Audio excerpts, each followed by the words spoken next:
चलिए जी, good afternoon. Next topic हम start करने वाले हैं कंसिडरेशन अदर देन कैश वाला। Issue of debentures for consideration other than cash, इसकी नोटिंग मैं ऑलरेडी लिखवा चुका हूं और बता चुका हूं कि ये कोई नया टॉपिक नहीं है। इस वाले टॉपिक में कुछ भी नया नहीं करने वाले, पिछले चैप्टर में हमारा हो चुका है। फिर भी अगर किसी को पिछला चैप्टर का ये वाला टॉपिक नहीं आता मैं समझा दूंगा, लेकिन इस टॉपिक की स्पीड ज्यादा तेज चलेगी। नॉर्मली देखते हैं क्या है, ये डायग्राम से समझेंगे। एक कंपनी ने डिबेंचर देने हैं जिसको नॉर्मली हम देखते हैं कंपनी पब्लिक से लोन ले रही है, बदले में पैसा आ रहा था। यहां पे हम किसी वेंडर से, किसी क्रेडिटर से गुड्स ले रहे हैं, किसी से कोई सामान ले लिया, ठीक है। अब जैसे मेरे साथ भी कई बार ऐसा होता है, मेरे क्लाइंट से मैं मोबाइल उठाता हूँ या कई सामान उठाता हूँ, अपनी फीस में एडजस्ट करवा लेता हूँ। तो ये सेम बार्टर सिस्टम है। मैंने अपने वेंडर से कोई एसेट खरीदी, फर्स्ट एरो दिख रहा है आपको, वेंडर से एसेट्स की तरफ जा रहा है फर्स्ट एरो। सेकंड में क्या हो रहा है, उसको पैसे देने हैं लेकिन देने के लिए पैसे नहीं है। पिछले चैप्टर में हम उसको शेयर दे देते थे, कंपनी का मालिक बना देते थे। यहाँ पे हम उसको डिबेंचर दे देते हैं, कंपनी का लेंडर बना देते हैं। LENDER, lender. लेंडर कौन होता है? जिसने कंपनी को लोन दिया है। मतलब वैसे हमें नॉर्मल मार्केट में उधार मिल जाती है 1 2 3 महीने की, कि चलो 1 2 महीने के बाद पैसे दे देना। जैसे अब हमारा फर्नीचर का काम है तो हमें गुजरात और हरियाणा से माल लेना पड़ता है लक्कड़ का, तो हमारा भी क्रेडिट पीरियड 15 दिन, 20 दिन, 1 महीना, 35 दिन चलता है। जो बड़े बड़े बिजनेसेस होते हैं होलसेल वाले, उनमें क्रेडिट पीरियड 90 दिन का चलता है। नॉर्मल हमारे घर के पास राशन की दुकान है तो हफ्ता 10 दिन हम भी उधार चला लेते हैं। यहाँ पे मतलब हमें पैसा देना है, उधार पे हम सामान ले आए तो हमारे पास देने के लिए पैसा नहीं है, हमने उनको डिबेंचर दे दिया। जब हमने उनको डिबेंचर का मालिक बना दिया, मतलब वो कंपनी के लैंडर्स हो गए, तो उनको बाकी डिबेंचर होल्डर की तरह कंपनी इंटरेस्ट भी पे करेगी। इसलिए जो वो लोग हैं ना जिन्होंने अपनी एसेट्स बेची है हमें, वो मान जाते हैं, कह रहे हैं यार वैसे भी 3-4 महीनों का उधार पीरियड तो चलता ही है, क्यों ना हम कंपनी के डिबेंचर ले लें, ऐसे 3 महीने का इंटरेस्ट भी साथ में मिल जाएगा। तो इसको बोलते हैं other than cash. Company debenture issue कर रही है लेकिन कैश नहीं मिल रहा, कैश के अलावा कोई एसेट्स या कोई गुड्स मिल रही है। अब इसकी एंट्रीज, इसमें 2 तरह के किस्से होते हैं, या तो हम किसी बिजनेस से एक एसेट खरीद रहे हैं या पूरा बिजनेस खरीद रहे हैं। जब एसेट्स खरीदते हैं तो उसकी एंट्री पहले बनेगी assets account debit to vendor. आपको पता है यहाँ पे assets account debit to bank नहीं बनेगा, क्योंकि हमारे पास देने के लिए पैसे ही नहीं है। तो assets account debit to party का नेम, फिर पार्टी का name account debit to debentures. Discount पे दे रहे हो तो डिस्काउंट डेबिट कर देंगे, मतलब डिबेंचर ज्यादा देने पड़ेंगे। प्रीमियम पे दे रहे हो तो प्रीमियम क्रेडिट हो जाएगा। और अगर पूरा बिजनेस खरीद रहे हैं, पूरा बिजनेस खरीदेंगे तो हमें 2-3 टर्म्स कंडीशन लगानी पड़ती थी, 3 स्टेप लगाने पड़ते थे अगर मैं पूरा बिजनेस खरीदता हूं। स्टेप नंबर 1, हाँ स्टेप नंबर 1 में मैं पहले ये देखूंगा मैंने उससे कितना, मतलब अगर मैंने पूरा बिजनेस खरीदा है, फुल बिजनेस में उसकी सारी assets, cash, bank balance, machinery, furniture सारा मेरा, स्टॉक भी। लेकिन अगर उसकी कोई उधार होगी, कोई लोन होगा, वो भी मुझे लेना पड़ेगा। यानी कि आप उसके एसेट्स और लाइबिलिटी दोनों ले रहे हो। तो स्टेप 1 पे हम पहले निकालते हैं नेट एसेट्स, कि नेट एसेट्स का फॉर्मूला आपको याद है, बहुत सारे चैप्टर में आया है, एसेट्स माइनस लाइबिलिटीज। तो सबसे पहले आप निकालो नेट एसेट्स। फॉर एग्जांपल मैं यहां पे मान लेता हूं एसेट्स थी 10 लाख की, लाइबिलिटी थी 2 लाख की। मेरे पल्ले चाहे 10 लाख रुपए की एसेट पड़ी, लेकिन मेरे पल्ले 2 लाख का बोझ भी तो पड़ गया, क्योंकि बिजनेस अब आपका हो गया, ये ब्रांड आपका है। तो इसके जो एसेट्स के अगर आप मालिक हो तो इसके लाइबिलिटी के कर्जदार भी आप हुए। कॉइन्स के दोनों एस्पेक्ट आपके होंगे, ऐसे नहीं कह सकते फेवरेबल वाला। तो मुझे नेट में तो 8 लाख रुपए मिला, ये एग्री है। 10 लाख का कैश या स्टॉक या कुछ भी मिल गया, लेकिन 2 लाख का मेरे को कर्ज भी तो मिला। नेट में मुझे मिला 8 लाख। पूरे बिजनेस की जो मेरी डीलिंग हुई है उसको हम बोलते थे पीसी। सर प्रियंका चोपड़ा, नहीं यार कैसी बातें करते हो, परचेज कंसिडरेशन, यानी कि सामान के बदले में जो डील डन हुई है, पैसा डन हुआ है। तो पैसा मेरा डन होगा या तो 8 लाख का, या 8 लाख से कम का, या 8 लाख से ज्यादा का। इन तीनों के अलावा कोई केस हो सकता है दुनिया में? नहीं, तीनों केस ही मैंने डिस्कस कर लिए। अगर परचेज कंसिडरेशन 8 लाख की हुई तो ना प्रॉफिट है ना लॉस है, बात खत्म। आपको फिर उसको 8 लाख के ही डिबेंचर देने हैं, कम ज्यादा नहीं देने। इन केस अगर आपका परचेज कंसिडरेशन हुआ 7 लाख, यानी कि आपकी डीलिंग 7 लाख में डन हुई, सामान कितने का भर के लेके आया हूं मैं ट्रक में? निखिल अहमद बोल लो यार, तुम्हें लग रहा है कि तुम सुन रहे हो लेकिन सुन नहीं रहे। हम सामान कितने का लेके आए ट्रक में भर के? 8 लाख का नेट में।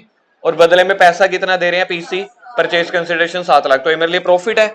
तो नंबर 3 पे प्रॉफिट को इस चैप्टर में बोला जाता था कैपिटल रिजर्व, तो इस क्वेश्चन में फिर कैपिटल रिजर्व आ जाएगा 1 लाख। तो प्रॉफिट हमेशा क्रेडिट साइड आते हैं, तो क्रेडिट साइड आ जाएगा जर्नल एंट्री में। Assets account debit to liabilities to vendor to capital reserve. Second situation create करते हैं, हमने जो डीलिंग की है वो 8 लाख की जगह 8,70,000 में की है।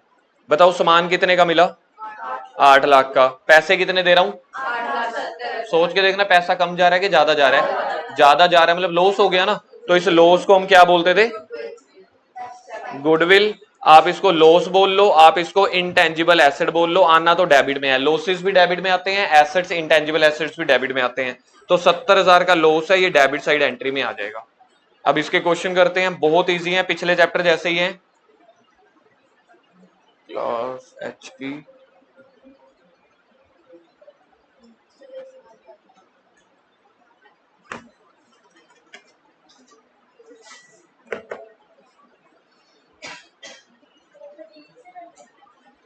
हाँ 13 से, issue debentures for consideration other than cash. हाँ हेमंत आई सेट नहीं है क्या अभी तक?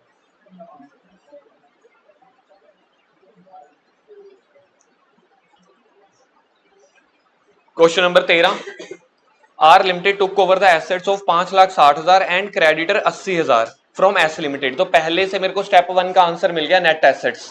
नेट एसेट्स मेरी बनी 56 में से 8 गए 46, 4,60,000, 460 आएगा ना, 480, हाँ 480 ठीक है। आर लिमिटेड क्या कर रहे हैं, बदले में उसको 20 रुपए का एक डिबेंचर दे रही है, लेकिन एट अ प्रीमियम। आपको पता है अगर कंपनी डिबेंचर अपना 20 वाला 20% प्रीमियम पे दे रही है, एक सरल क्वेश्चन पूछता हूं पहले, बेसिक वाला, किताबी चीजें बाद में, 80-20 रूल, 20% दिमाग 80% किताबी बातें। कंपनी को प्रॉफिट हुआ है कि लॉस, क्योंकि कंपनी को 4 रुपए का प्रॉफिट हो गया, 20 वाला डिबेंचर 24 में चिपका दिया, ठीक है, तो 4 रुपए का प्रॉफिट है। सर इस 4 रुपए के प्रॉफिट का कुछ करेंगे जी हाँ, जब मल्टीप्लाई करेंगे ना एंट्री में तो 4 से मल्टीप्लाई करेंगे। आधे बच्चों को 4 पे समझ नहीं आया, 20 रुपए का एक डिबेंचर है, हम 20% महंगा बेच रहे हैं, तो 20 का 20%, मतलब आप 4 पे महंगा बेच रहे हो, 20 वाला डिबेंचर 24 में बेचा जा रहा है, सिंपल सी बात ये है। Calculate the amount of purchase consideration. Question ने देखो क्या चालाकी दिखाई, सबसे पहले बोल रहे हैं कि पहले तो परचेज कंसिडरेशन बताओ, दूसरे नंबर पे बोला नंबर ऑफ डिबेंचर्स कितने इश्यू करने हैं ये बताओ, और फिर पास जर्नल एंट्रीज करो। ठीक है जी, कोई दिक्कत नहीं है, इजी क्वेश्चन है। क्वेश्चन नंबर बोल दो जल्दी से, क्वेश्चन नंबर 13। सबसे पहले हम निकालेंगे परचेज कंसिडरेशन निकालना है, तो पहले निकाल लो नेट एसेट्स,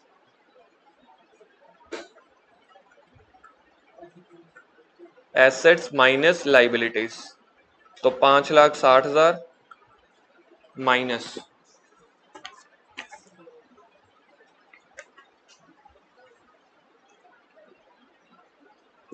माइनस 80,000, 4,80,000, 4,80,000।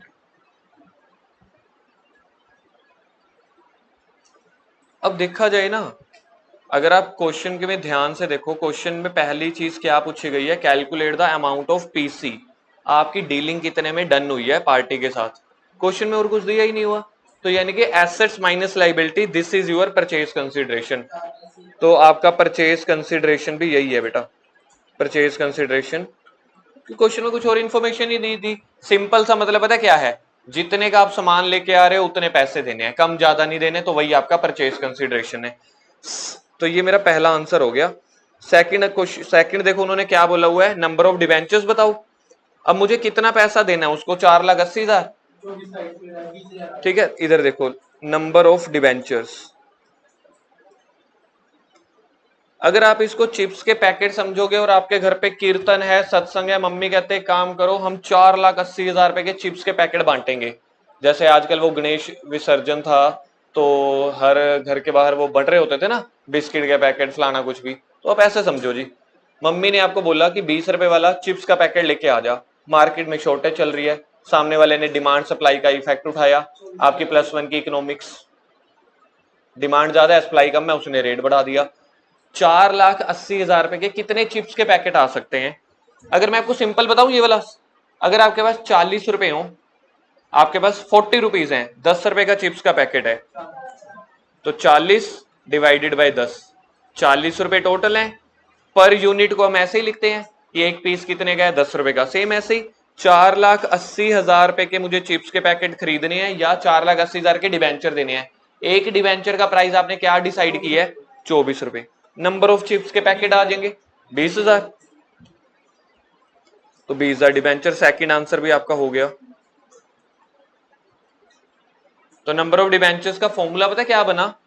मैंने इसका फॉर्मूला तो लिखवाया नहीं, purchase consideration divided by issue price. ये लिख लेना, ये काम आएगा। ये क्वेश्चन बहुत आता है यार कि नंबर ऑफ डिबेंचर्स बताओ, नंबर ऑफ शेयर्स बताओ। ये सीधा एग्जाम ओरिएंटेड बता रहा हूं, ऐसा ही क्वेश्चन आता है बोर्ड में सीधा, बस 480 है, बताओ जी कितने नंबर ऑफ डिबेंचर्स, आप उसको दोगे। थर्ड नंबर पे उन्होंने बोला था जर्नल एंट्रीज करके दिखाओ, कर देंगे, हम कौन सा डरते हैं। पहली एंट्री बैंक अकाउंट नहीं, अच्छा ये तो बैंक वाला केस ही नहीं है ना। एसेट्स अकाउंट डेबिट 5,60,000, नहीं सर 480 थी, लेकिन अलग अलग लिख के दिखाना जरूरी है। इस क्वेश्चन में प्रॉफिट लॉस तो कुछ हुआ ही नहीं था, तो assets account debit to liabilities में 80,000, और वेंडर का नेम बता दो, to S limited. S limited को हमने देने हैं 4,80,000। नरेशन लिखो being assets and liabilities took over. Narration लिखो being assets and liabilities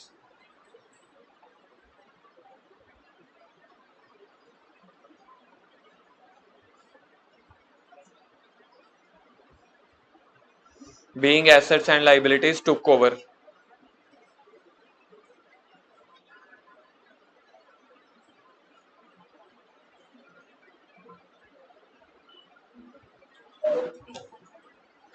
second number पे हमने उसको डिबेंचर देने हैं, प्रीमियम पे दे रहे हैं ना। वही एक मेरा घिसा पिटा डायलॉग, तीर चला दो पहले तो, ठीक है। एस लिमिटेड अकाउंट डेबिट, जितने से एस लिमिटेड को क्रेडिट किया है उसका अकाउंट उतने से डेबिट करना है हमेशा, 4,80,000, क्योंकि हमने एस लिमिटेड को 480 देने हैं। बदले में हम क्या दे रहे हैं? 2 कितने परसेंट डिबेंचर्स हैं? 2.8% डिबेंचर्स,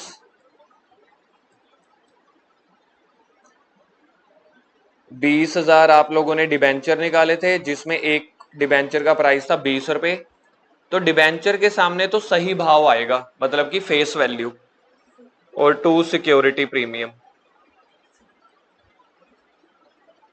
2 सिक्योरिटी प्रीमियम में आएगा 20,000 इंटू 4। कंपनी देखा जाए कितने का प्रॉफिट कमा गई इस पूरी डीलिंग में? 80,000 का डीलिंग, 80,000 का प्रॉफिट कमा गई एक ही डील में, ठीक है जी। क्वेश्चन नंबर 13 को टिक करो, आ जाओ नंबर 14 पे। A company purchase assets, question 14, उठा लो, अच्छा नहीं लगता ना। A company purchased assets of the book value of 9,90,000। लिखो जी इसको, एग्जाम का क्वेश्चन, वैल्यूज अलग आई थी, ये एग्जाम का क्वेश्चन है।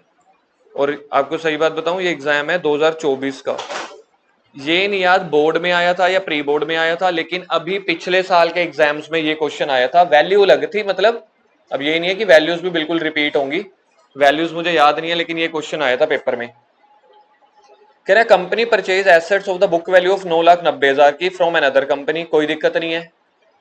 It was agreed that purchase consideration to be paid by issuing 11% debenture of so each.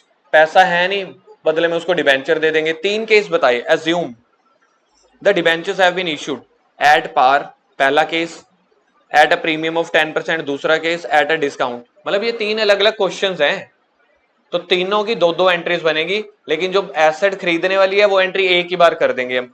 Give necessary journal entries in the books of purchasing company. एक ना चीज याद रखना, बच्चे थोड़ा सा कंफ्यूज हो जाते हैं कई बार कि किसकी बुक्स में एंट्रीज करनी है, जो बायर है, सेलर की नहीं। चलो जी, क्वेश्चन नंबर 14,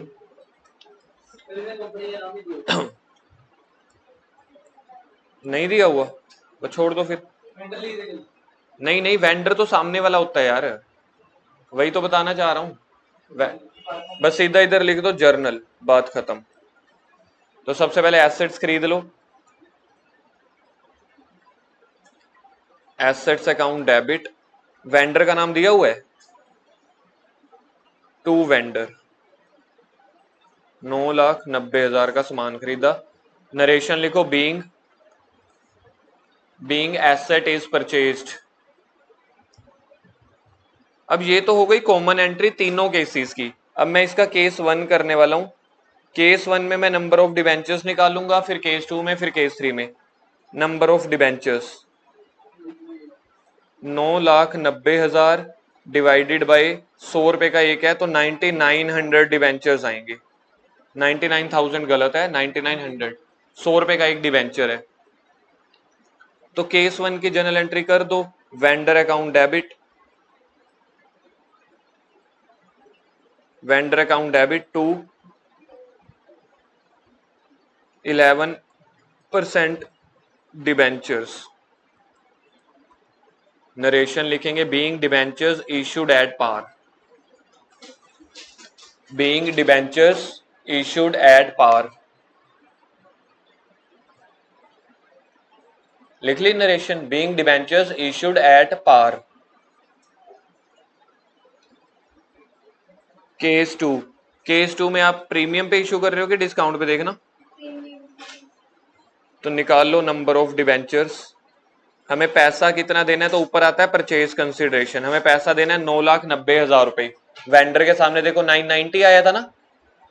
एक डिबेंचर का प्राइस क्या रखा, अब आपने प्रीमियम पे रखा है 10%, यानी कि आपने एक डिबेंचर का प्राइस रखा है 110 रुपए। डिवाइड करके मेरे हिसाब से ये आने चाहिए 9,000 debentures. Journal entry, vendor account debit,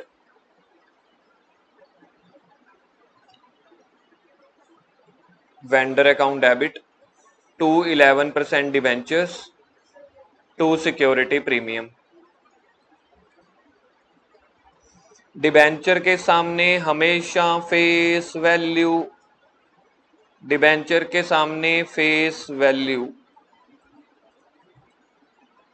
और वेंडर के सामने हमेशा वही वाली अमाउंट घिसी पिटी। तो इधर आ गया 9 लाख, इधर आ गया 90,000। नरेशन आप अपने आप बना लोगे, being debentures issued at premium. अब केस 3 अपने आप करो, बाद में जब मैं कर बैठूंगा तब मैच कर लेना। केस 3 अपने आप करो, डिस्काउंट का केस है बस।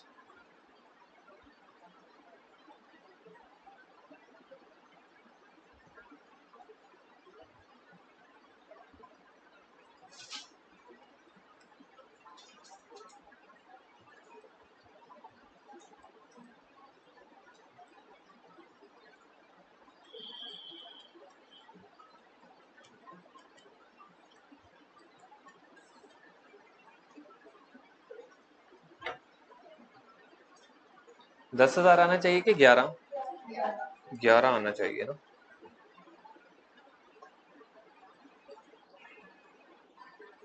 वेंडर अकाउंट के सामने 90।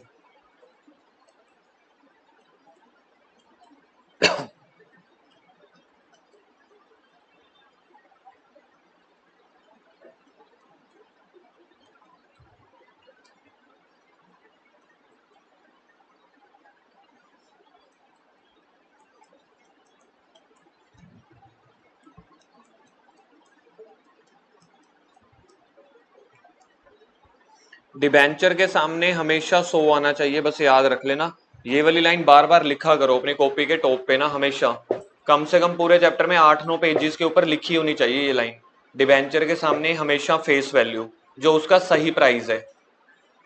डिबेंचर के सामने हमेशा फेस वैल्यू। एग्जाम में क्वेश्चन आया था ये वाला 4 नंबर का, तो आप देख लो, इतना इजी क्वेश्चन आया था। मुझे नहीं याद कि बोर्ड में आया था या प्री बोर्ड में आया था, लेकिन अभी के अभी पेपर में आया था ये वाला क्वेश्चन। क्वेश्चन नंबर 14 टिक कर दो जल्दी से। Question number 15, Pappu limited purchased assets worth 2,20,000 and liabilities 40,000 of परी लिमिटेड। तो पप्पू लिमिटेड की बुक्स बनानी होती हैं, सामान उसने परिजी से खरीदा है for a purchase consideration of 1,92,000। Finally कुछ क्वेश्चंस आए जहां पे हमने थोड़ा सा दिमाग भी चलाना है। Pappu limited paid the purchase consideration bye issuing 12% debenture at a premium of 20%। ठीक है जी, तो सबसे पहले हम प्रॉफिट लॉस निकालेंगे। Question number 15।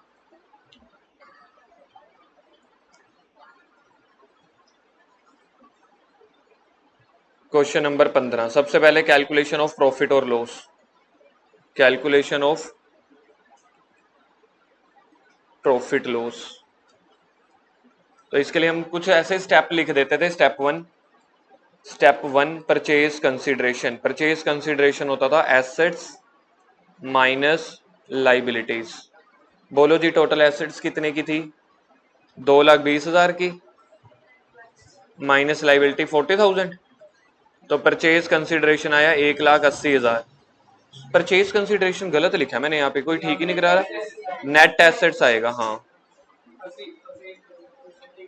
हाँ step two purchase consideration. Step two 1,92,000। पैसा कम दे रहे हैं या ज्यादा दे रहे हैं? तो स्टेप थ्री पे गुडविल। लॉस का मतलब क्या हो गया? गुडविल। तो गुडविल कितनी आ गई? 12,000।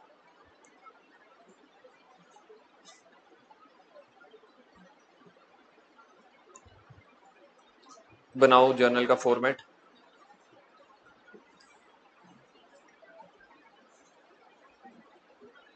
Assets account debit 2,20,000। हाँ अब गुडविल भी तो लिखना पड़ेगा ना। Assets account debit, goodwill account debit, goodwill के ब्रैकेट में बैलेंसिंग फिगर। गुडविल हमारे पास निकल के आई 12,000। मेनली तो आपके पास आंसर ये है, एग्जाम में जो एमसीक्यू आएगा आपके पास यही निकालने के लिए आएगा कि find out the value of goodwill. जो एमसीक्यूज आते हैं ना हमारे पास 20-22, इस बार तो एक एमसीक्यू आपको बड़ा क्वेश्चन जो है ना शेयर कैपिटल का, वो भी एमसीक्यू की फॉर्म में आएगा, पैराग्राफ फॉर्म में। इजी होगा उल्टा वो। Assets account debit, goodwill account debit to liabilities. Liability का ना नाम दिया हुआ है तो वो वाला नाम लिखना पड़ेगा आपको। अब आप लाइबिलिटीज नहीं लिख सकते, लाइबिलिटीज का नाम दिया हुआ है क्रेडिटर्स। ऊपर नहीं दिया हुआ था। चल गलती अब सुधार लेते हैं, शर्त नहीं लगाते। टू क्रेडिटर्स टू परी लिमिटेड। तो परी लिमिटेड से डीलिंग डन हुई थी 1,92,000 में। सिंपल मतलब ये है, सामान मिला 180 का, पैसा देना पड़ रहा है 1,92,000। Being assets and liabilities took over. Narration डालो। बीइंग एसेट्स एंड, बायर जिससे खरीदेगा उसका नाम लिखेगा ना, बायर अपना नाम थोड़ी लिखता है कभी। इधर देख, इधर देख, यहां पे लिखते हैं जर्नल ऑफ पप्पू। बायर की बुक्स बन रही हैं, हिसाब तो सामने वाले का रखना है ना हमने। तो अब हमने परी को पैसे देने हैं, लेकिन बदले में हम क्या दे रहे हैं? डिबेंचर्स। देखो कितने का डिबेंचर कितने में दे रहे हैं? 100 वाला डिबेंचर दिया जा रहा है 120 में। तो परी लिमिटेड अकाउंट डेबिट। सर इसमें हमें पता है, आप बोलोगे तीर चला दो, yes. Pari limited account debit to debentures का रेट बोल दो, टू 12% डिबेंचर्स। हमने नंबर ऑफ डिबेंचर्स तो निकाल ही नहीं। To security premium. अब नंबर ऑफ डिबेंचर नरेशन में निकालने पड़ेंगे। नंबर ऑफ डिबेंचर्स बताना क्या डिवाइडेड बाय क्या करूं? परचेज कंसिडरेशन जो बनता है 1,92,000 डिवाइडेड बाय एक डिबेंचर का भाव हमने उसके लिए रखा है 120। आंसर कितना आता है? 1,600 डिबेंचर्स आ रहा है जी।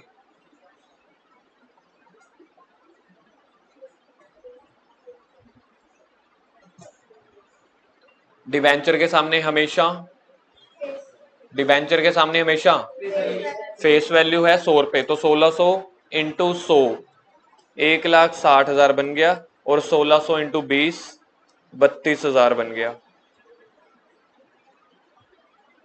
बीइंग 1,600 डिबेंचर्स इशूड टू परी लिमिटेड।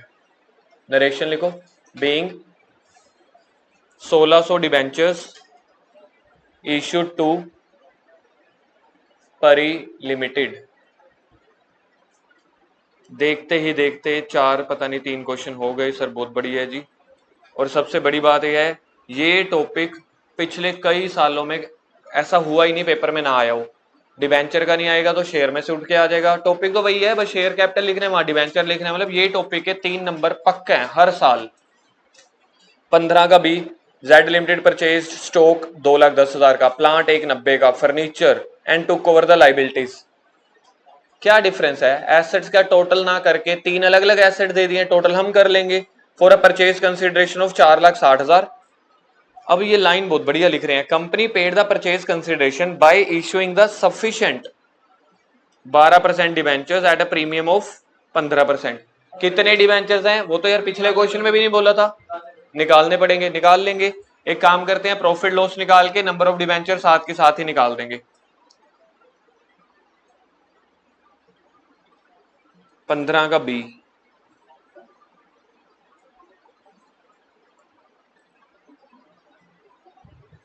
बी, सबसे पहले नेट एसेट्स,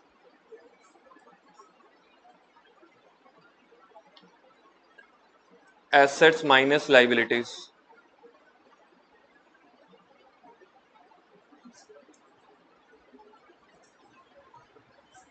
2,10 और 1,90, 4,70,000, 4 लाख बन रहा है नेट एसेट्स।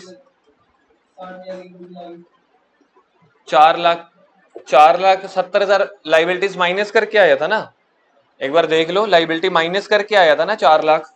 सेकंड नंबर पे परचेज कंसिडरेशन, क्वेश्चन में देखना गिवन है क्या, परचेज कंसिडरेशन 4,60,000। फिर से पैसा ज्यादा जा रहा है, देखना पैसा ज्यादा जा रहा है। फिर से गुडविल, तो गुडविल का फॉर्मूला यहां पे बना स्टेप 2 माइनस स्टेप 1। इसी के साथ ही निकाल लेते हैं एक ही बार नंबर ऑफ डिबेंचर्स। क्या बार बार वहां पे करेंगे, नंबर ऑफ डिबेंचर्स। देखना मेरा पीसी कितने है, फॉर्मूला लिखना है, लिख लेना। डिबेंचर्स का फॉर्मूला होता है PC divided by issue price. तो 4,60,000 रुपया पीसी है, इश्यू प्राइस आपने क्या रखा था, 115। 15% प्रीमियम है। कभी इंटरेस्ट रेट के साथ मत प्लस कर देना, इंटरेस्ट रेट और ये प्रीमियम का रेट दोनों अलग अलग होगा। इस क्वेश्चन में बताना वैसे कितने परसेंट डिबेंचर्स हैं, तो इसको मत ऐड कर देना। डिबेंचर कितने पे कर रहे हैं, 15 पे, डिवाइड करके बताओ। पक्की बात है,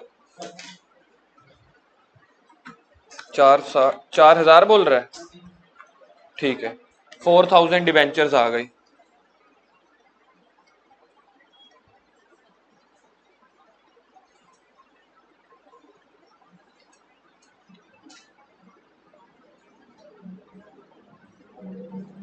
फोर थाउजेंड डिवेंचर्स आ गए, जर्नल एंट्रीज।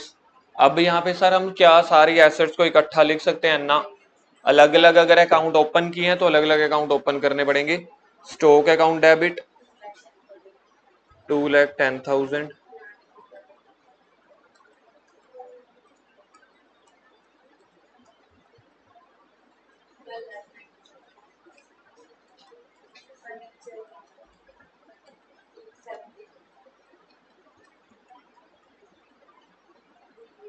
अच्छा इस क्वेश्चन में गुडविल भी था ना, हाँ बस यही भूल जाता हूँ मैं। गुडविल अकाउंट डेबिट ब्रैकेट में बैलेंसिंग फिगर, गुडविल हमारी क्या निकली थी,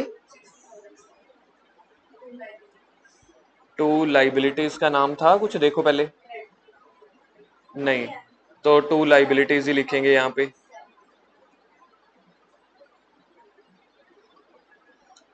70,000। अब बता दो बेचने वाले का नाम, Raj and company, 4,60,000। Being assets and liabilities took over,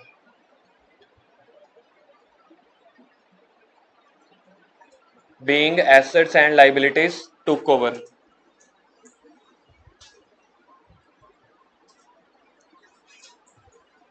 sufficient debenture वो तो हमने निकाल ही लिए थे, तो अब वही वाली Raj and company account debit,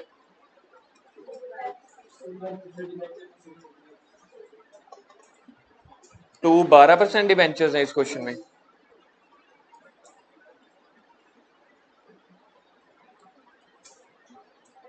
debentures मेरे पास आए थे 4000 और उसके सामने हमेशा फेस वैल्यू, फेस वैल्यू का मतलब 100 रुपए, और to security premium, security premium में 4000 इंटू 15 60,000। इसकी नरेशन लिखना मत, लेकिन आप सोचना आपसे बन जाएगी इसकी नरेशन। हेमंत क्या नरेशन बनाए इसकी?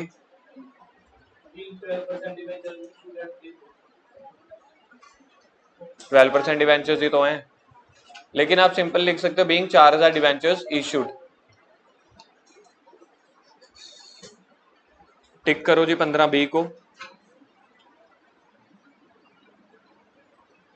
आगे आ जाओ 16, फिर इसके बाद एक क्वेश्चन और करेंगे, बस खत्म। V limited took over the asset 10 lakh, liability 1,80,000 of Cat limited for 7,60,000। समझ नहीं आया, मतलब आपको देखना आया 7,60,000 क्या है?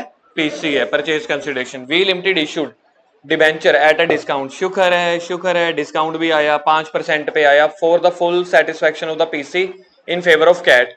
मतलब पहले हमें देखना पड़ेगा परचेज कंसिडरेशन, ठीक है जी।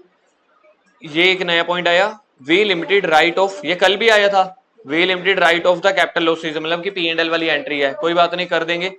7 लाख, चलो जी पहले स्टेप वो निकालेंगे, परचेज कंसिडरेशन, प्रॉफिट या लॉस कैलकुलेट करेंगे सबसे पहले। क्वेश्चन नंबर 16A, सबसे पहले बताओ जी मुझे 16A में स्टेप 1 हम क्या करते हैं? Net assets.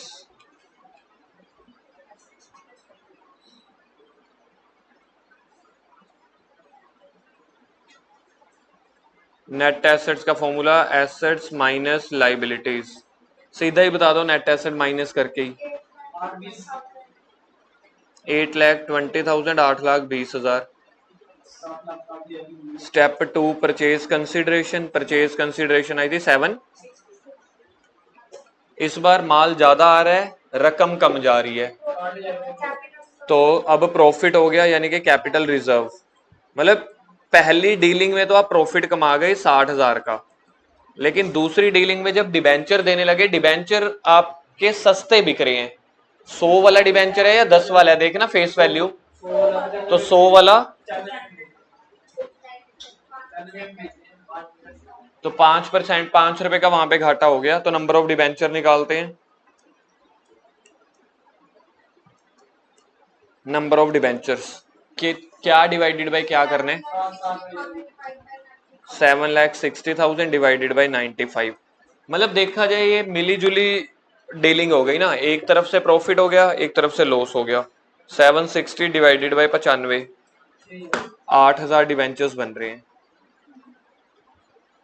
8,000 आ रहे हैं हेमंत, 8,000 डिवेंचर्स बन रहे हैं। 8,000 इंटू 5 40,000। फिर भी हमें जो डिस्काउंट, हाँ नेट प्रॉफिट 20,000 का बचेगा। एसेट्स अकाउंट डेबिट क्या थी, 10 लाख थी शायद इस क्वेश्चन में, देखना assets account debit 10 lakh. To liabilities, to liabilities थी 1,80,000 की। यहां पे देखना वेंडर का नाम क्या था, Cat, to Cat limited. Cat limited से डीलिंग डन हुई थी 7,60,000 की, 760 की डीलिंग हुई थी, और बाकी हमें प्रॉफिट हो गया टू कैपिटल रिजर्व 60,000। एक बार ये टोटल मारो नीचे, क्रेडिट का बन रहा है 10 लाख, 76 और 6 82, हाँ बन गया। अब डिवेंचर हम उसको दे रहे हैं डिस्काउंट में, Cat limited account debit,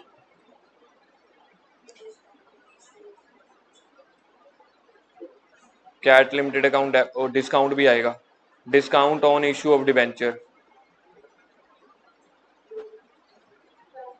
number of debentures याद है कितने आए थे हमारे पास? Number of debenture step number 4 में 8,000, एक डिस्काउंट का रेट 5, टोटल हो गया 40,000। To 9% debentures. डिवेंचर के सामने हमेशा फेस वैल्यू थी 100 रुपए की। तो 8,000 इंटू 100 देखना 8 लाख बराबर बन गया। हाँ, वो तीसरी एंट्री, थैंक यू। तीसरी एंट्री में इन्होंने बोला आपको अपने सारे लॉसेस को क्या करना है, राइट ऑफ करना है। लॉस मेरे पास तो यही है 40,000। नहीं भाई, वो नेट लॉस हमने अपने दिमाग के लिए निकाली थी कि हमें लॉजिक या कॉन्सेप्ट समझ में आ रहा है। ना नेट देखो मुझे प्रॉफिट हुआ है, मैं बॉक्स में डाल रहा हूं। लॉस को मैंने सर्कल में डाला। याद है आपको, प्रॉफिट हुआ था, सामान मिला था आपको कुछ ज्यादा का।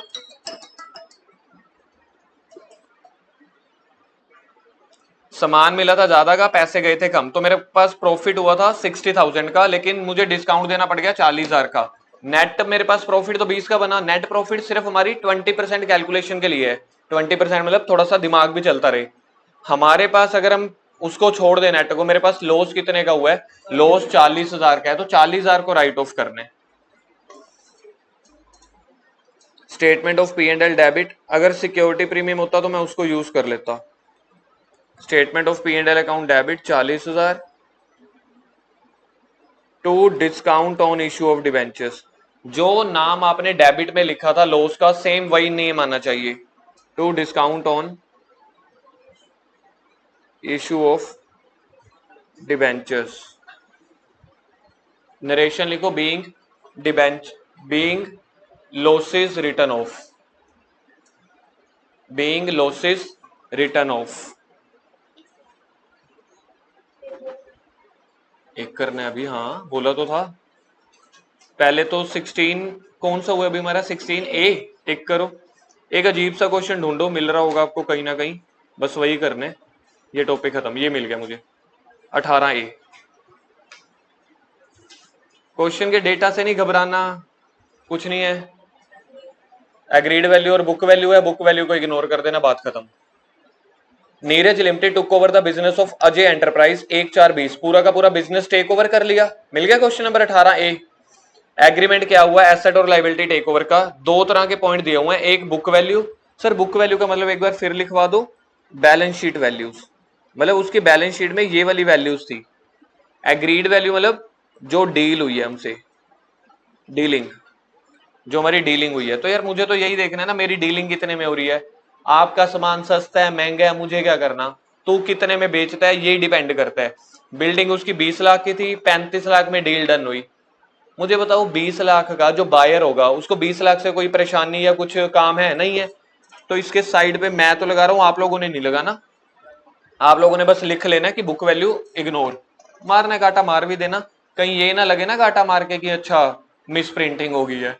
तो इसलिए बस आप लोगों ने ये याद रखना है, बुक वैल्यू इग्नोर। तो ये आपके पास 4 एसेट्स आ गई। अभी अभी तो क्वेश्चन में 3 एसेट्स आई थी, उसमें तो कोई डरने की बात नहीं है। एक लाइबिलिटी आई थी, इस क्वेश्चन में 2 लाइबिलिटी आ गई। तो एसेट माइनस लाइबिलिटी करके, यानी कि this minus this, assets minus liability करेंगे, नेट एसेट्स आ जाएगी। और परचेज कंसिडरेशन, नहीं ध्यान से पढ़। It was decided to pay the purchase consideration 7 lakh through cheque and balance by issue of 2 lakh rupees के 9% debenture of 20 at a premium of 25%। कोई बात नहीं।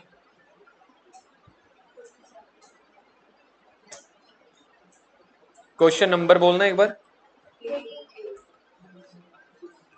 पहले नेट एसेट्स, नेट एसेट्स आ रही हैं, ब्रैकेट में लिख देना एग्रीड वैल्यू वाली। एग्रीड वैल्यू कितने की आई थी, 47।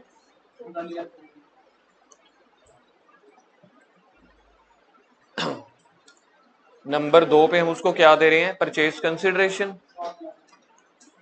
नहीं 7 लाख तो खाली चेक से दे रहे हैं, एंड के बाद डिबेंचर भी तो है ना। शेयर नहीं है, डिबेंचर है।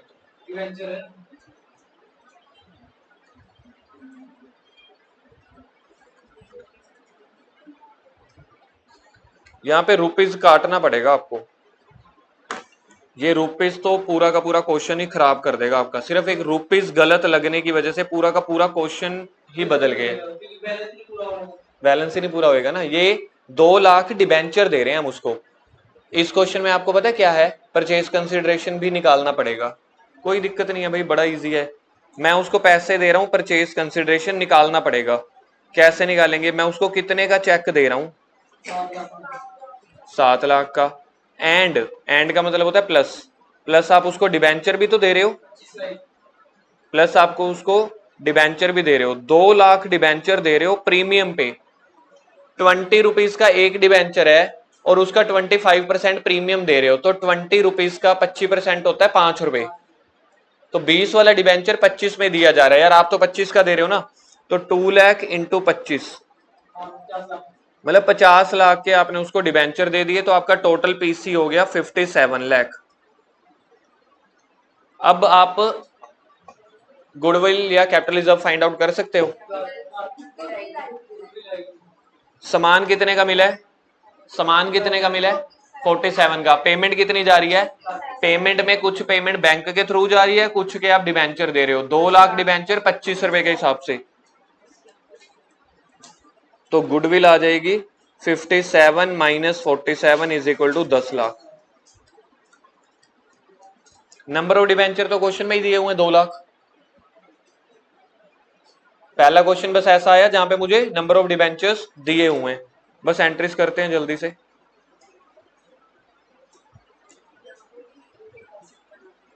हाँ जी, यहां नहीं, हर जगह। आपको भी तो आपके नाम से पुकारते हैं ना। अगर मैं ऐसे बोलने लग जाऊं, लड़की लड़की लड़की, बनेगी ना बात।